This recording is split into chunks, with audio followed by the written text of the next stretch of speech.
Hello, my people. How are you doing today? Hello, everyone. This is Busola here on Ashawa by Tayari.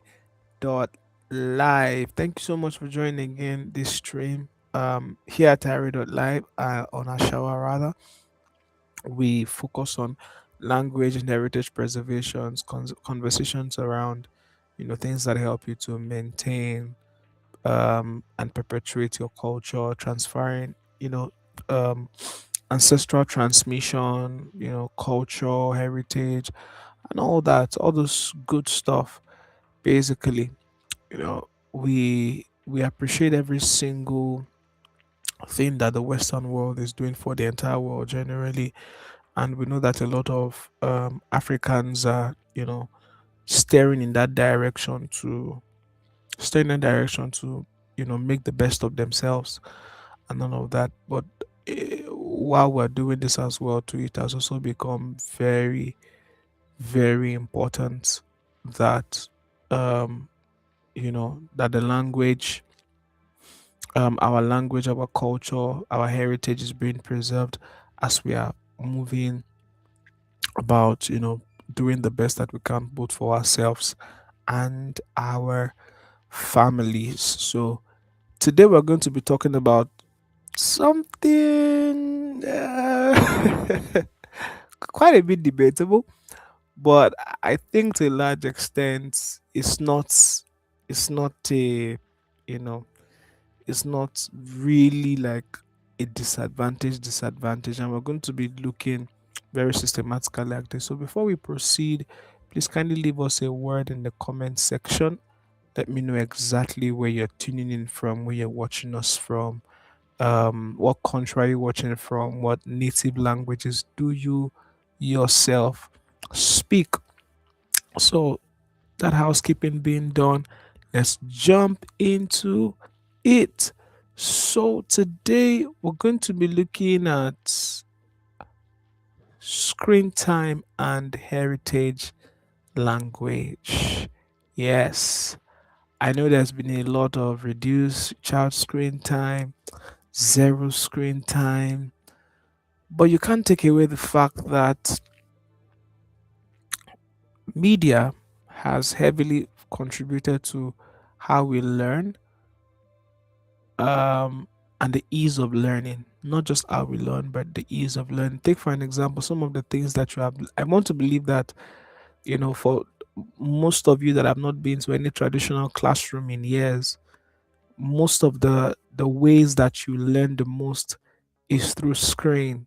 You probably have an influencer you are following, a content creator who brings great stuff to you and all that. So yes, I understand that either both for kids or for adults, this should be heavily budgeted, time spent on media screen should be heavily budgeted so that one does not get heavily tied to it and all that. But the question is, what makes it our friend or our foe? It's the measure and the precautions that we place around it. So these are some of the things, because let me tell you something, you cannot handle the teaching and the transference of cultural heritage to your kids by yourself.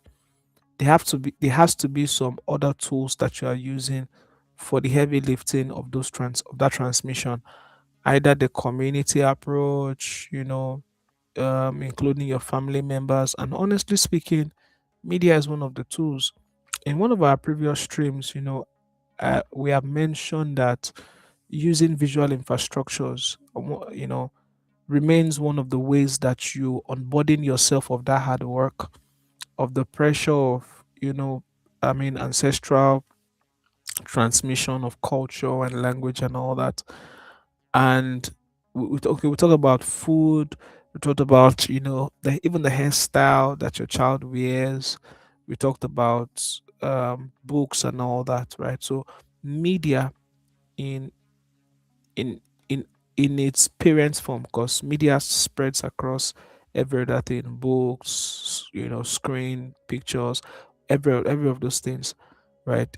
it spreads across. But now I'm talking about screen, basically.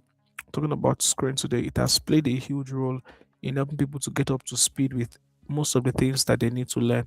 So it's not a question of taking it away, it's a question of how do we maximize using it. And that's really where the center of our conversation will start. So first of all, let's start first of all by taking away what's it called?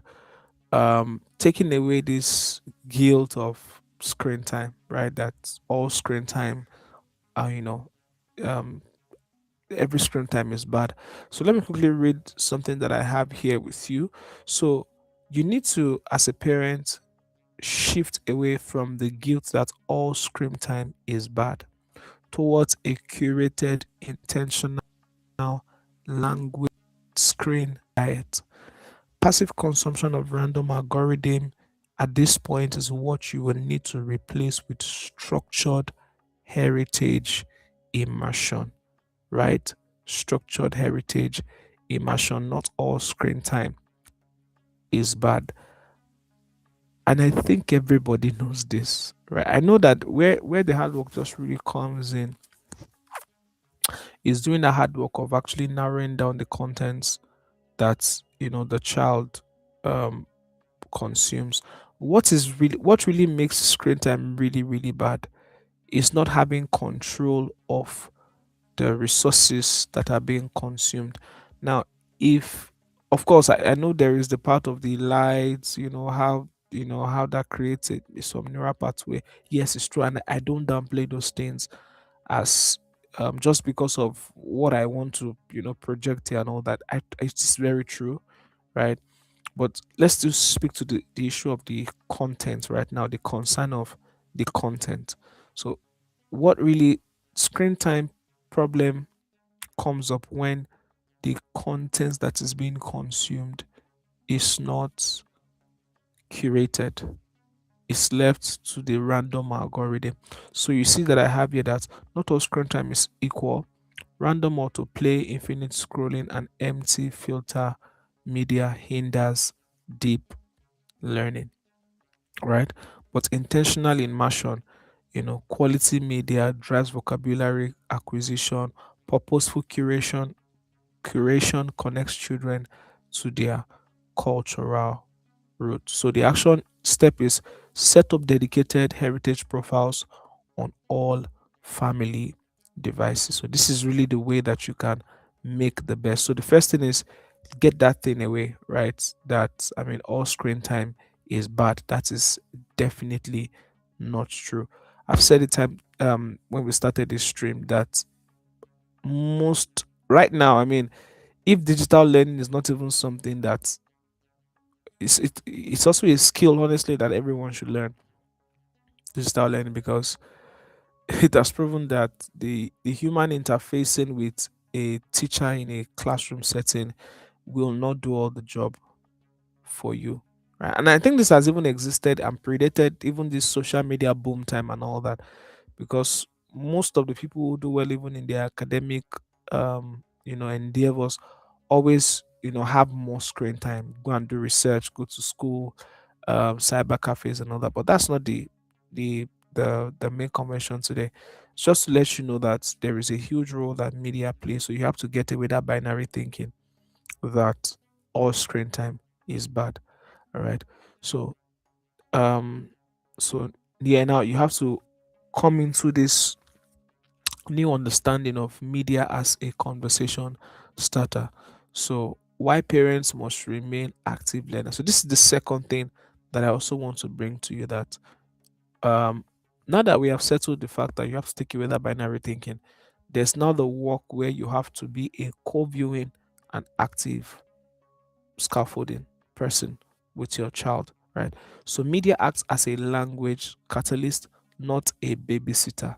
For you as a parent, you need to watch alongside children, ask questions in the heritage language, and repeat key phrases, because this will help to increase retention significantly.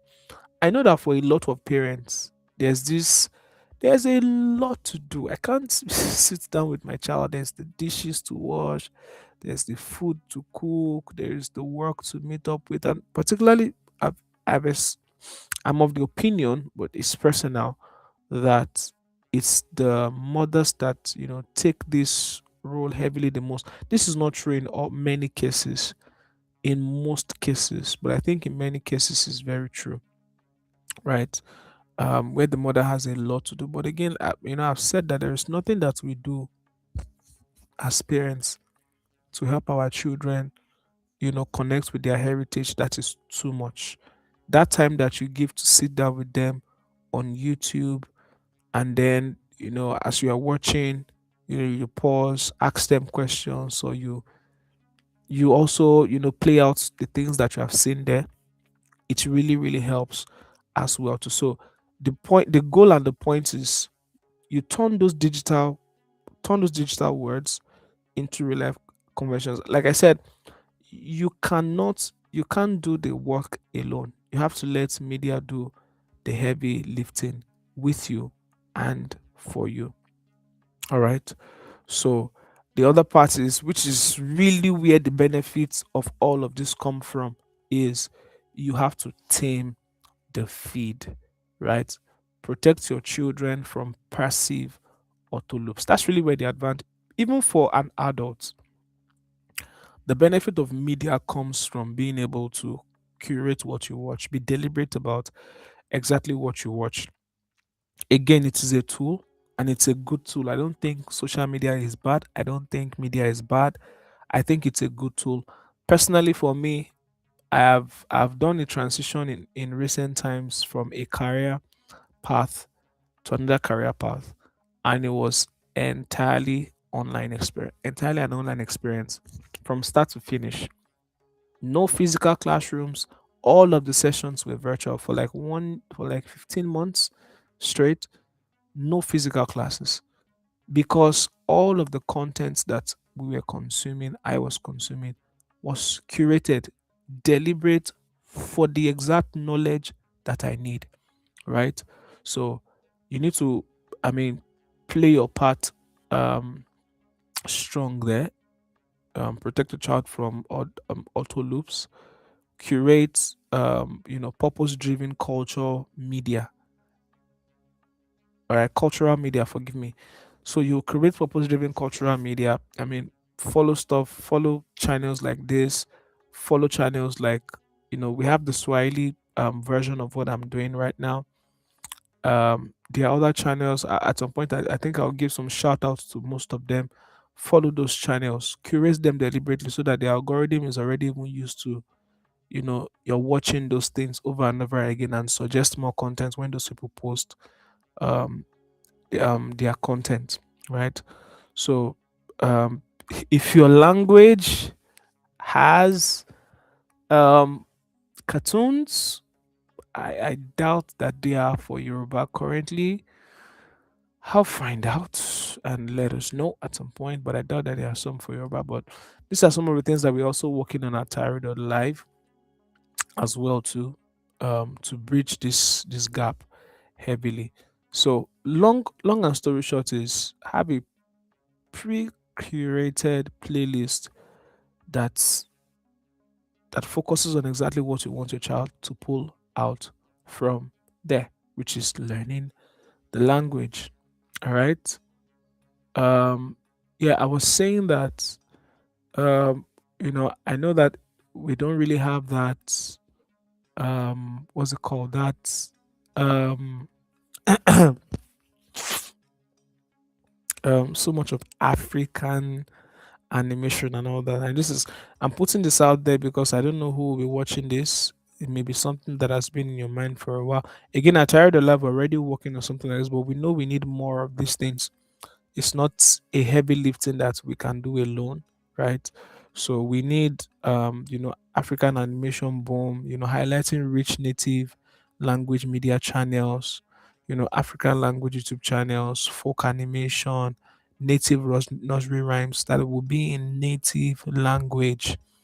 And I know that to a large extent, if we have these things, as much as all my conversation with you this afternoon basically touches on how you can maximize screen time for your child to learn.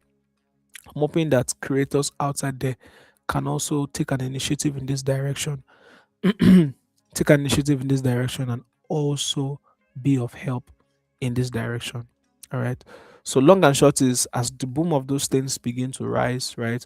So you engage all of those digital natives through visual storytelling and vibrant music. All right. So that being said, now um let's move to African language YouTube channels and apps for children. Um okay, I've said something about that. So the other thing I wanted to mention is that use apps as a virtual classroom. Again, remember that all of this has to be done side by side with the kid, right? You don't leave them alone to eat fully on their own. All right. So you leverage platforms like Tayari.life for structured growth and learning, gamified learning experience, with AI grammar, um, wordplay, songs, video songs, audio songs, flashcards, learning words that they can begin to use almost immediately in their day to day. Of course, this is more of a co-pilot tool. It's not supposed to be the main thing, right? um I've had streams where we've talked on how important it is to ensure that you don't entirely give the responsibility of the language learning to the app. It is only an assistant, and it can be a very good assistant. In the world that we're living in right now, there's a lot of talk about what's it called? Um what's it called? Um agentic flow, and all of these other things like that, right? So it's important that for you employ these things. They are very good assistants. They may um not they may not they should not be the main tool, and then you leave them to do that, and then and I understand that parenting can be very much of a hard work. It's a lot of hard work, honestly, and that's why we are really here at the left to do that heavy lifting for you. Honestly speaking, let me not even overshoot it beyond that.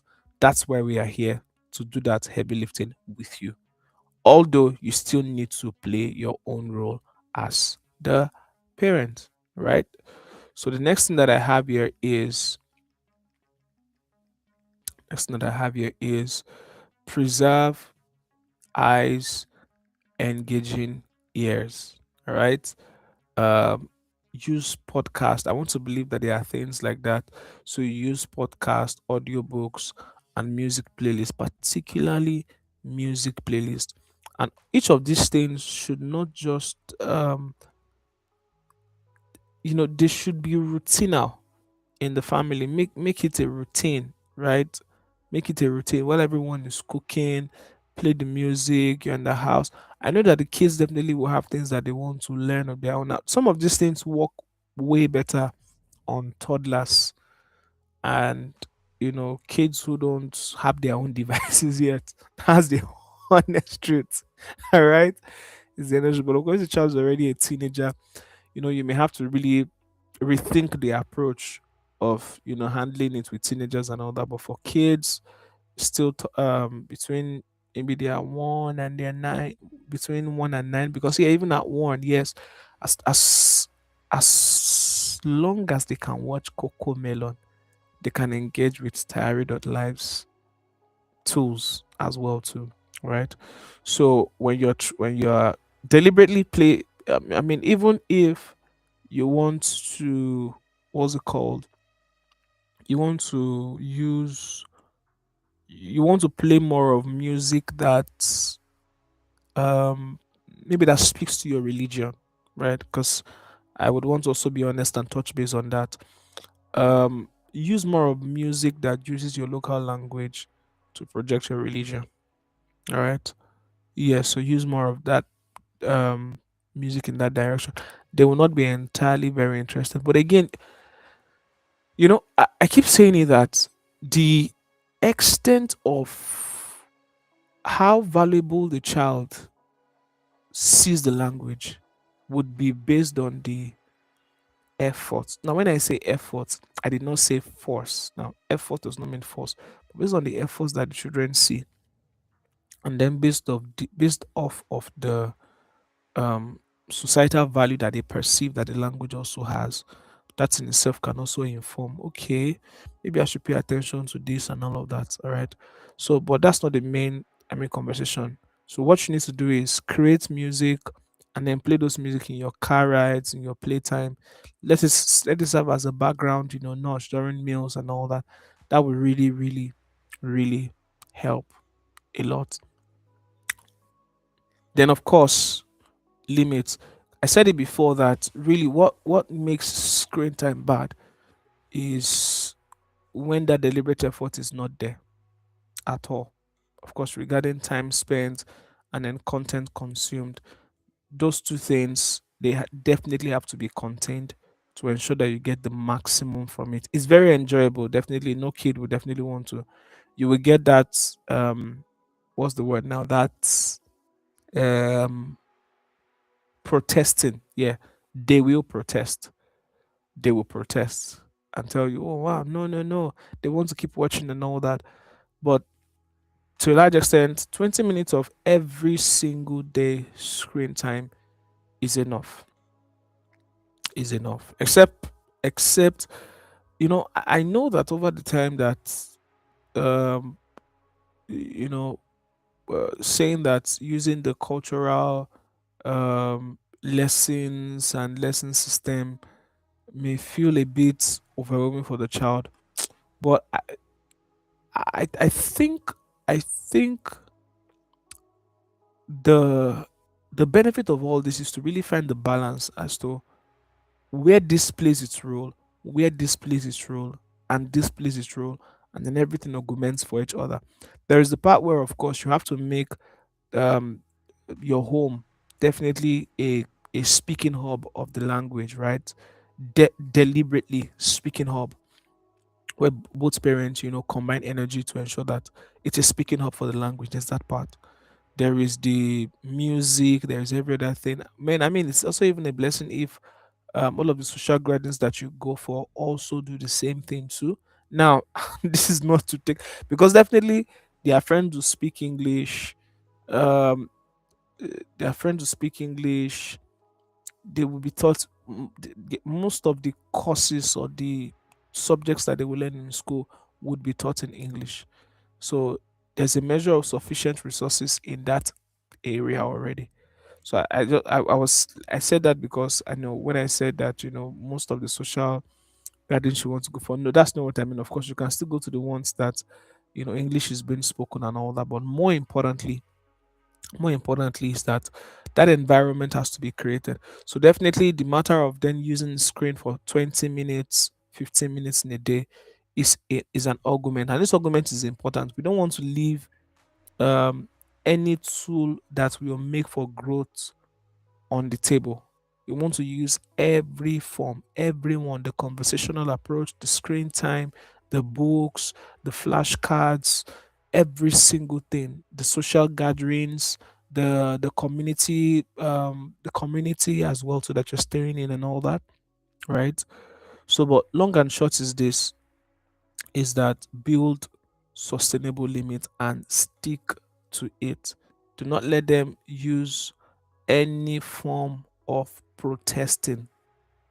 Do not let them use any form of protesting to get you to make them do more than 20 minutes. All right. So, the 15 to 20 minutes rule, short, consistently interactive burst is okay. Active learning, media heritage, empty filter, to empty fillers are the passive entertainment. So from screen to real life, right? So grounding digital learning in um, tactile home activities, screen session, watch native language media, tactile home activities, drawing or singing based on character after video sessions, and then physical play, reinforcing digital vocabulary through physical role play. So again, um, it just takes a bit of being deliberate. I know that some of these things may feel too. I feel really sure. Like, where am I going to get the time for all of this? At the end of the day, there is nothing that we do as parents to help our children connect with their heritage language that is too much. Aside the forcing thing, no forceful approach, no um what's it called? Forceful academic approach and all of that. Because the goal of all of this is to ensure that that that gamified and that warm environment is there to help the child to learn the language. So all of these things may feel like an overkill, but it is not. It just takes a bit of deliberate effort and just decide and say, we will do this and you will get it done. All right. Yeah. So just do that basically. So the next thing that I have here finally is use tech as a tool. You've heard me say this before, not as a replacement, right? So protect the human connection in the digital age. So when you are eating time, please no tech. This is really where you can then play the music, you know, and those other background things that, as I mentioned before. The same thing for bedtime. As much as within your power, try to strip it off, right? Screen support, but never replaces family talk, play, and elders. We have a stream rather on the role of grandparents in language transmission. You want to watch that stream as well too. Really great stuff that was shared there. So keep these things in mind, right? So the tech itself, um, tech tools like Tayari.Live, they are there to be a co-pilot for you to amplify the hard work that you are doing already. So put them in that place and let's not don't heavily lean don't lean heavily on them. Let them play their role as you know arguments for the hard work that you are doing already. So for most of the things that I know that I shared on this, I know that they may be a no-brainer already for most of us. But again, I just felt it was very important to also, bring it up there so that we can have a look at it together. Don't forget to check Tayari.Live. The QR code up there at the top right corner of your screen will take you directly to the app, and then you can have a feel of exactly what the experience feels like, the stories, the day one, and the lessons are in set and are in levels, are in certain proficiencies. We have beginner, intermediate, expert, and then professional. And then, the lessons are day one, day two, day three. And for each day, there is a song, there is a video, there is a game, and then there's an interactive session as well, too. Right. So take a look at it, Live app. Really, really amazing experience. And then you have 20 minutes of free exploration every single day. And then if you really want to extend that access, you can, of course, commit to it. Ju- Not much of finances, but just commit to it. Commit to it. All right. You will definitely see changes because some of these things have been tested on people and it works. So that brings me to the end of this conversation.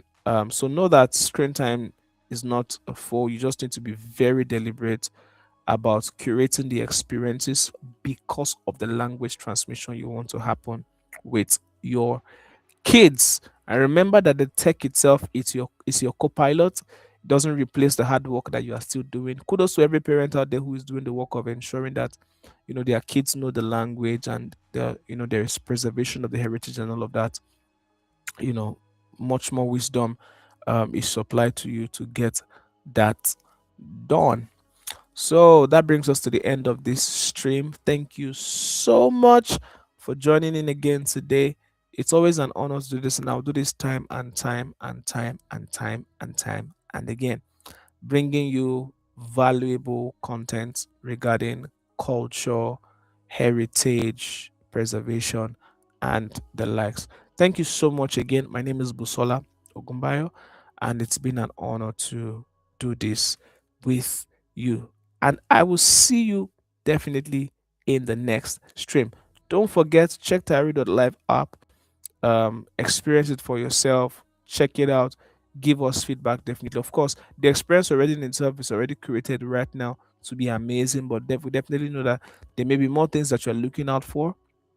Definitely let us know. We will handle that. Thank you so much again. My name is Busola, and I will see you